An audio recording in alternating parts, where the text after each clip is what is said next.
Hello friends, welcome to GK mind game. ಪ್ರಶ್ನೆಗಳ ಸಂಪೂರ್ಣ ಮಾಹಿತಿಗಾಗಿ ವಿಡಿಯೋನ ಎಲ್ಲೂ ಸ್ಕಿಪ್ ಮಾಡದೆ ಕಂಪ್ಲೀಟ್ ಆಗಿ ನೋಡಿ.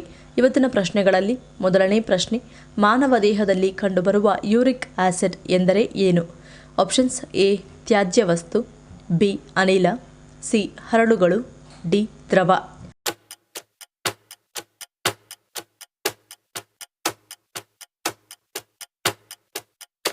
ಸರಿಯಾದ ಉತ್ತರ ಆಪ್ಷನ್ ಎ ತ್ಯಾಜ್ಯ ವಸ್ತು.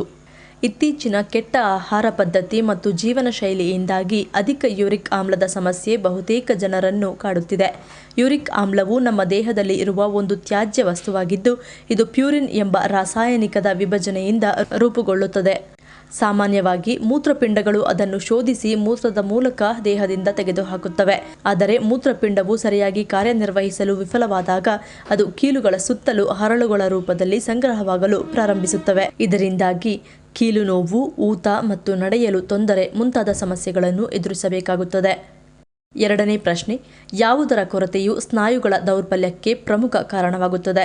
ಆಪ್ಷನ್ಸ್: ಎ ಪೋಷಕಾಂಶ, B calcium, C vitamin D ಕಬ್ಬಿಣ.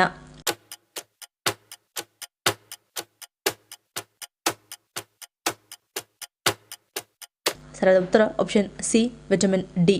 ಸ್ನಾಯುಗಳಲ್ಲಿನ ದೌರ್ಬಲ್ಯಕ್ಕೆ ವಿಟಮಿನ್ ಡಿ ಪ್ರಮುಖ ಕಾರಣವಾಗಿರುತ್ತದೆ. ಹೀಗಾಗಿ ಹೆಚ್ಚು ಸಮಯ ಬಿಸಿಲಿನಲ್ಲಿ ಕಳೆಯಿರಿ ಮತ್ತು ವಿಟಮಿನ್ ಡಿ ಹೆಚ್ಚಿರುವ ಆಹಾರ ಸೇವನೆಯನ್ನು ಮಾಡಿ ಎಂದು ಹೇಳಲಾಗುತ್ತದೆ. ವಿಟಮಿನ್ ಡಿ ಇರುವ ಆಹಾರಗಳೆಂದರೆ ಸಾಲ್ಮನ್, ಬೋತಾಯಿ, ಬಂಗುಡೆ, ಹಾಲು, ಕಿತ್ತಳೆ ಜ್ಯೂಸ್ ಮತ್ತು ಸೀರಿಯಲ್ ಹಾಗೂ ಮೊಟ್ಟೆ. ಇವುಗಳಲ್ಲದೆ ವೈದ್ಯರ ಸಲಹೆ ಪಡೆದು ಕೂಡ ವಿಟಮಿನ್ ಡಿ ಸಪ್ಲಿಮೆಂಟ್ ಸೇವನೆ ಮಾಡಬಹುದು. ಮೂರನೇ ಪ್ರಶ್ನೆ, ಭಾರತದಲ್ಲಿ ದ್ವಿದಳ ಧಾನ್ಯಗಳ ರಾಜ ಎಂದು ಯಾವ ರಾಜ್ಯವನ್ನು ಕರೆಯಲಾಗುತ್ತದೆ? Options: A Rajasthan, B Madhya Pradesh, C Tamil Nadu, D Bihar.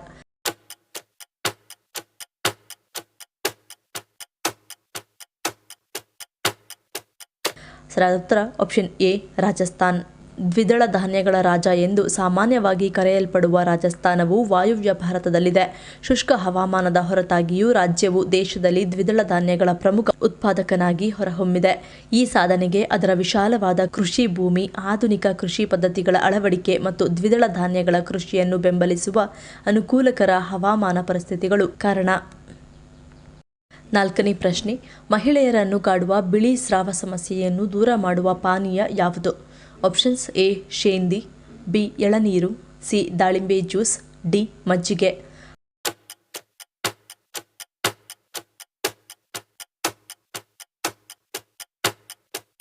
ಸರಿಯಾದ ಉತ್ತರ ಆಪ್ಷನ್ ಸಿ ದಾಳಿಂಬೆ ಜ್ಯೂಸ್.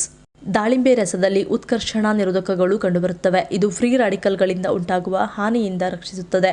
ಅಂತಹ ಪರಿಸ್ಥಿತಿಯಲ್ಲಿ ದಾಳಿಂಬೆ ರಸವನ್ನು ಸೇವಿಸುವುದು ಬಿಳಿ ವಿಸರ್ಜನೆಯ ಸಮಸ್ಯೆಗೆ ತುಂಬಾ ಪ್ರಯೋಜನಕಾರಿ ಎಂದು ಹೇಳಲಾಗುತ್ತದೆ. ದಾಳಿಂಬೆ ರಸದಲ್ಲಿ ಉರಿಯೂತ ನಿವಾರಕ ಗುಣಗಳು ಕಂಡುಬರುತ್ತವೆ. ಇದು ಉರಿಯೂತವನ್ನು ಕಡಿಮೆ ಮಾಡುತ್ತದೆ. ಬಿಳಿ ಸ್ರಾವದ ಸಮಸ್ಯೆ ಇರುವ ಮಹಿಳೆಯರು ಪ್ರತಿದಿನ 1 ಲೋಟ ದಾಳಿಂಬೆ ರಸ ಕುಡಿದರೆ ಬಿಳಿ ಸ್ರಾವದ ಸಮಸ್ಯೆ ಕಡಿಮೆಯಾಗುತ್ತದೆ. ದಾಳಿಂಬೆ ರಸದಲ್ಲಿ ಬ್ಯಾಕ್ಟೀರಿಯಾ ವಿರೋಧಿ ಗುಣಗಳು ಸಹ ಕಂಡುಬರುತ್ತವೆ. ದಾಳಿಂಬೆ ರಸವು ಮೂತ್ರದ ಸೋಂಕು ಅಥವಾ ಬಿಳಿ ಸ್ರಾವದಿಂದ ಉಂಟಾಗುವ ಯೋನಿ ಸೋಂಕನ್ನು ತುರಿಕೆಯನ್ನು ತಡೆಗಟ್ಟುವಲ್ಲಿ ಪ್ರಯೋಜನಕಾರಿಯಾಗಿದೆ.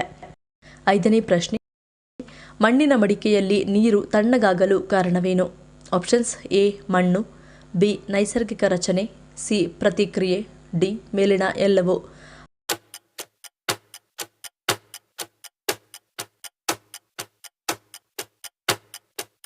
ಸರಿಯಾದ ಉತ್ತರ ಆಪ್ಷನ್ ಬಿ ನೈಸರ್ಗಿಕ ರಚನೆ. ಮಣ್ಣಿನ ಮಡಿಕೆಯಲ್ಲಿರುವ ನೀರು ತಂಪಾಗಿರಲು ಕಾರಣವೆಂದರೆ ಮಡಿಕೆಯ ನೈಸರ್ಗಿಕ ರಚನೆಯಲ್ಲಿರುವ ರಹಸ್ಯ.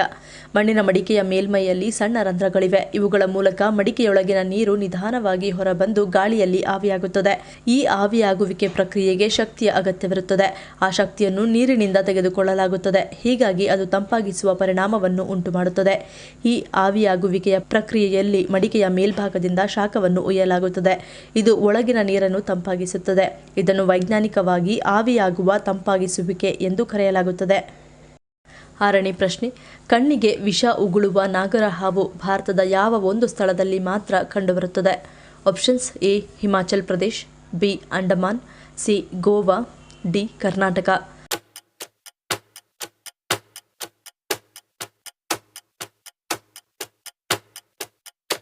ಸರಿಯಾದ ಉತ್ತರ ಆಪ್ಷನ್ ಬಿ ಅಂಡಮಾನ್. ಭಾರತದ ಭೂಪ್ರದೇಶವಾದ ಅಂಡಮಾನ್ ಮತ್ತು ನಿಕೋಬಾರ್ ದ್ವೀಪಗಳಲ್ಲಿ ಕಂಡುಬರುವ ನಾಗರ ಹಾವು ಸಹ ಇದೆ. ಅದನ್ನು ಅಂಡಮಾನ್ ಕೋಬ್ರಾ ಅಥವಾ ಅಂಡಮಾನ್ ಉಗುಳುವ ನಾಗರ ಹಾವು ಎಂದು ಕರೆಯಲಾಗುತ್ತದೆ. ಇನ್ನು ಅಂಡಮಾನ್ ನಾಗರ ಹಾವು ದೊಡ್ಡ, ಉದ್ದ ಮತ್ತು ಭಾರವಾದ ಹಾವು. ತಮಗೆ ಬೆದರಿಕೆಯೊಡ್ಡಿದಾಗ ಈ ಹಾವುಗಳು ತಮ್ಮ ವಿರೋಧಿಗಳ ಕಣ್ಣಿಗೆ ವಿಷವನ್ನು ಉಗುಳುತ್ತವೆ. ಅಂಡಮಾನ್ ನಾಗರ ಹಾವು ಕಪ್ಪು ಅಥವಾ ಗಾಢ ಬೂದು ಬಣ್ಣವನ್ನು ಹೊಂದಿರುತ್ತದೆ.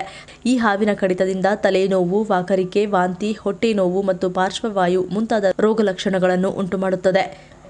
7ನೇ ಪ್ರಶ್ನೆ, ತೂಕ ಇಳಿಕೆಗೆ ಕಾರಣವಾಗುವ ಥೈರಾಯ್ಡ್ ಯಾವುದು? Options: A hypothyroid, B hyperthyroid, C A ಮತ್ತು ಬಿ, ಡಿ ಎ ಅಥವಾ ಬಿ.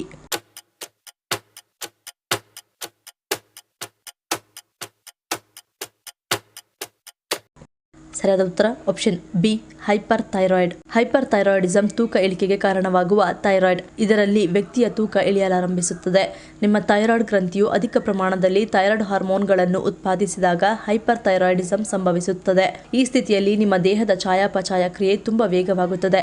ಇದರ ಅರ್ಥ ನೀವು ಸಾಮಾನ್ಯ ಅಥವಾ ಕಡಿಮೆ ಪ್ರಮಾಣದ ಆಹಾರವನ್ನು ಸೇವಿಸಿದರೂ ಸಹ ದೇಹವು ಹೆಚ್ಚಿನ ಕ್ಯಾಲೋರಿಗಳನ್ನು ಸುಡುತ್ತದೆ. ಹೈಪರ್ ಥೈರಾಯ್ಡಿಸಮ್ನಲ್ಲಿ ಗ್ರಂಥಿಯು ಹೆಚ್ಚು ಸಕ್ರಿಯವಾಗಿರುತ್ತದೆ. ಇದು ದೇಹದ ಹಲವು ವ್ಯವಸ್ಥೆಗಳ ಮೇಲೆ ಪರಿಣಾಮ ಬೀರುತ್ತದೆ ಮತ್ತು ಹಲವು ರೀತಿಯ ಲಕ್ಷಣಗಳು ಕಾಣಿಸಿಕೊಳ್ಳಲು ಪ್ರಾರಂಭಿಸುತ್ತವೆ.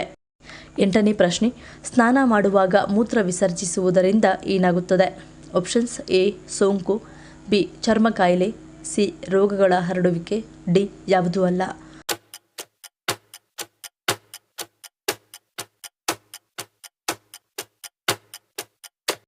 ಸರಿಯಾದ ಉತ್ತರ ಆಪ್ಷನ್ ಡಿ ಯಾವುದೂ ಅಲ್ಲ. ಸ್ನಾನ ಮಾಡುವಾಗ ಮೂತ್ರವನ್ನು ತಡೆ ಹಿಡಿದು ಆರೋಗ್ಯವನ್ನು ಹಾಳು ಮಾಡಿಕೊಳ್ಳಬಾರದು. ಸ್ನಾನಕ್ಕೆ ಹೋಗುವ ಮೊದಲು ಮೂತ್ರ ವಿಸರ್ಜಿಸುವುದು ಉತ್ತಮ. ಸ್ನಾನ ಮಾಡುವಾಗ ಮೂತ್ರ ವಿಸರ್ಜಿಸುವುದು ತಪ್ಪಲ್ಲ, ಆದರೆ ಸಾರ್ವಜನಿಕ ಸ್ನಾನಗೃಹದಲ್ಲಿ ಹೀಗೆ ಮಾಡಬಾರದು. ನಾವು ಸ್ರವಿಸುವ ಮೂತ್ರವು ಸಾಮಾನ್ಯವಾಗಿ ಆರೋಗ್ಯಕರವಾಗಿರುತ್ತದೆ ಮತ್ತು ಇದು ಎಲೆಕ್ಟ್ರೋಲೈಟ್ಗಳು ಮತ್ತು ಯೂರಿಯಾದಂತಹ ಆರೋಗ್ಯಕರ ಪೋಷಕಾಂಶಗಳನ್ನು ಹೊಂದಿರುತ್ತದೆ. ಆದ್ದರಿಂದ ಯಾವುದೇ ಸೋಂಕನ್ನು ಉಂಟು ಮಾಡುವ ಅಥವಾ ಯಾವುದೇ ರೋಗಗಳನ್ನು ಹರಡುವ ಸಾಧ್ಯತೆ ತುಂಬಾ ಕಡಿಮೆ.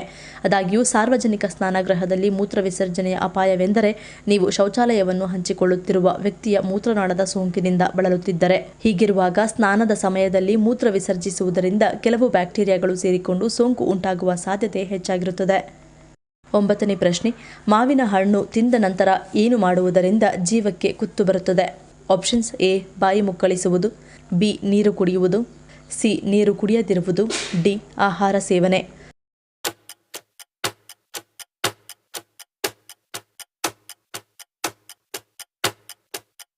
ಸರಿಯಾದ ಉತ್ತರ ಆಪ್ಷನ್ ಬಿ ನೀರು ಕುಡಿಯುವುದು.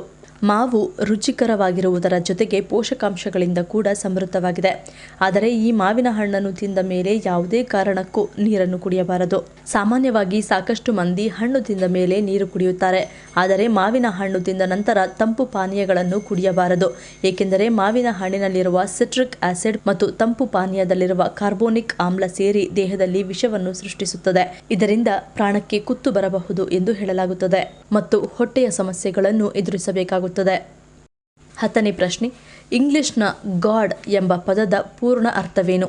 ಆಪ್ಷನ್ಸ್: ಎ ಸೃಷ್ಟಿಕರ್ತ, ಬಿ ಪೋಷಕ, ಸಿ ವಿಧ್ವಂಸಕ, ಡಿ ಮೇಲಿನ ಎಲ್ಲವೂ.